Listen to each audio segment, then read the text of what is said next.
जब कोई व्यक्ति कार्तिक मास में घी का दिया भगवान श्री कृष्ण को अर्पित करता है तो उसके हजारों लाखों जन्मों के पाप पलक झपकते ही नष्ट हो जाते हैं।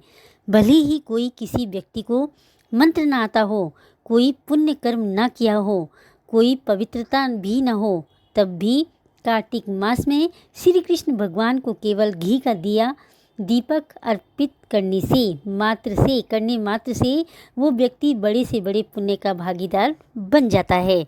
हरे Krishna, Radhe Radhe. Welcome to my blog. आज मैं इस वीडियो में आपके लिए लेकर आई हूँ कार्तिक महत्तम अध्याय 22वां और अध्याय 23वां। दोनों ही अध्याय बहुत ही सुंदर फलकारी हैं। बड़ी मन भाव से सुनिएगा। पहले जयकारा लगाते हैं। बोलो लक्ष्मी नारायण भगवान की जय, कार्तिक के ठाकुर जी की जय। जय गणेश गिरिजा सुमन मंगल मूल सुजान, कहते अयोध्या दास तुम देव वे वरदान। बोलो गणेश जी महाराज की जय, अपने गुरु महाराज की जय। आइए महत्तम सुनते हैं। नारद जी कहते हैं, हे राजन, कार्तिक शुक्ल दूज को यम द्वितीया कहते हैं। इस दिन यमुना जी में स्नान करके यमराज का पूजन करते हैं। इस द्वितीया को भैया दूज भी कहते हैं। इस दिन भाई अपने घर भोजन ना करे। अपनी बहन ना हो तो गुरु की कन्या भी बहन के समान होती है, अतएव उसे ही बहन माने। उस दिन बहन अपने भाई को तिलक करके भोजन करावे। भाई भी अपनी श्रद्धा तथा सामर्थ्य अनुसार दक्षिणा दे। इतनी कथा सुनकर राजा पृथु ने नारद जी से पूछा कि हे नारद जी, सब क्षेत्रों में उत्तम क्षेत्र कौन सा है? नारद जी कहने लगे, हे राजन, सब क्षेत्रों में उत्तम गंगा तथा यमुना का संगम है, जिसमें स्नान आदि करने की ब्रह्मा आदि देवता भी इच्छा रखते हैं। गंगा की स्मरण मात्र से मनुष्य के अनेक पाप नष्ट हो जाते हैं। गंगा जी में स्नान करने से मनुष्य के पाप नाश होकर कई कुल परम पद को प्राप्त हो जाते हैं। गंगा स्नान की अभिलाषा करने से मनुष्य अनेक जन्म के पापों से मुक्त हो जाता है।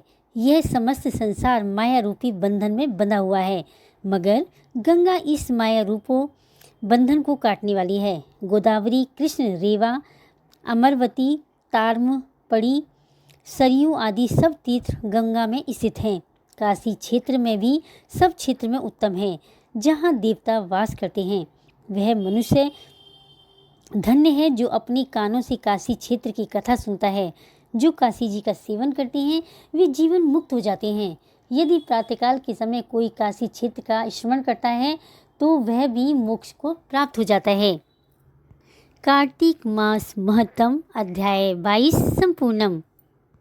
आइए अब सुनते हैं कार्तिक मास महत्तम अध्याय 23। यह कथा सुनकर ऋषि कहने लगे कि हे सूत जी, भगवान के चरणों से उत्पन्न हुई गंगा जी की महिमा कहिए। तब सूत जी ने कहा कि हे ऋषियों, जो कुछ नारद जी ने राजा पृथु से कहा वही मैं तुमको सुनाता हूँ। इत्यादि सब देवताओं को उत्पन्न करने वाले कश्यप जी की दो पत्नियां थीं। एक अदिति, जिसके पुत्र देवता कहलाए, तथा दूसरी दिति, जिसके पुत्र दैत्य हुए। देवता और दैत्यों का नित्य ही कलह रहता था। उस समय विरोचन का पुत्र अर्थात प्रहलाद का पौत्र राजा बलि दैत्यों का राजा था। उसकी सेना अत्यंत विशाल थी। उसने समस्त पृथ्वी को जीतकर स्वर्ग का राज प्राप्त करने के लिए देवताओं पर चढ़ाई कर दी। इंद्र के राज्य को चारों ओर से घेर लिया। देवता भी युद्ध करने के लिए बाहर आए। तब अत्यंत घोर संग्राम हुआ। एक दूसरे पर प्रहार करते हुए कई वर्ष बीत गए। इसके पश्चात दैत्यों के बल बढ़ते हुए देखकर देवता मैदान छोड़कर भागने लगे। तत्पश्चात दैत्यों ने सारे स्वर्ग पर अपना अधिकार जमा लिया। बलि स्वयं इंद्र के आसन पर बैठने लगा। साथ ही देवताओं के समस्त कार्य अपने राक्षसों के अधीन कर दिए। यज्ञ की बलि भी आप ही लेने लगा। तब अदिति अपने पुत्रों को दुखी देखकर बहुत चिंतित हुई। फिर वह अपना स्थान छोड़कर देवताओं की जय और दैत्यों की पराजय के निमित्त भगवान की तपस्या करने के लिए हिमवान पर्वत पर चली गई। वहाँ कुछ समय फलाहार खाकर कुछ काल सूखे पत्ते और कुछ काल एक पवन का ही आहार करती थी। फिर पैर के अग्रभाग से खड़ी होकर भगवान की तपस्या करने लगी। इस प्रकार 1000 वर्ष बीत गए। मायावी राक्षसी अदिति की घोर तपस्या से चिंतित होकर राक्षसी माया से देवताओं का रूप धारण कर अदिति के पास जाकर कहने लगी कि हे माता, तुम हमारे लिए इतना घोर तप क्यों कर रही हो? आत्मघात करना सब शास्त्रों ने पाप बताया है। अतएव आप तप छोड़कर अपने पुत्रों को सुखी कीजिए। परंतु यह सुनकर भी अदिति समाधि से चलायमान न हुई। तब उन्होंने अदिति को मार डालने का निश्चय किया। अतएव उन्होंने अदिति को जीवित जला देने के लिए उस वन में आग लगा दी, परंतु उस अग्नि में दैत्य स्वयं जल गए। अदिति को किसी प्रकार की हानि न पहुंची और न ही उन्हें इसका कुछ पता चला, क्योंकि भगवान ने अपने चक्र सुदर्शन से अदिति की रक्षा की।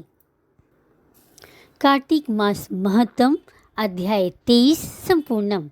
तो देखा आपने, जो भगवान की शरण में जाते हैं भगवान स्वयं उनकी रक्षा करते हैं।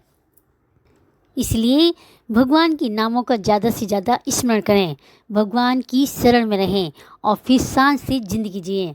आपका कोई भी कुछ नहीं बिगाड़ सकता, क्योंकि स्वयं ठाकुर जी हमारी रक्षा करते हैं। कल आगे की कथा कार्तिक मास महत्तम अध्याय 24 में सुनेंगे।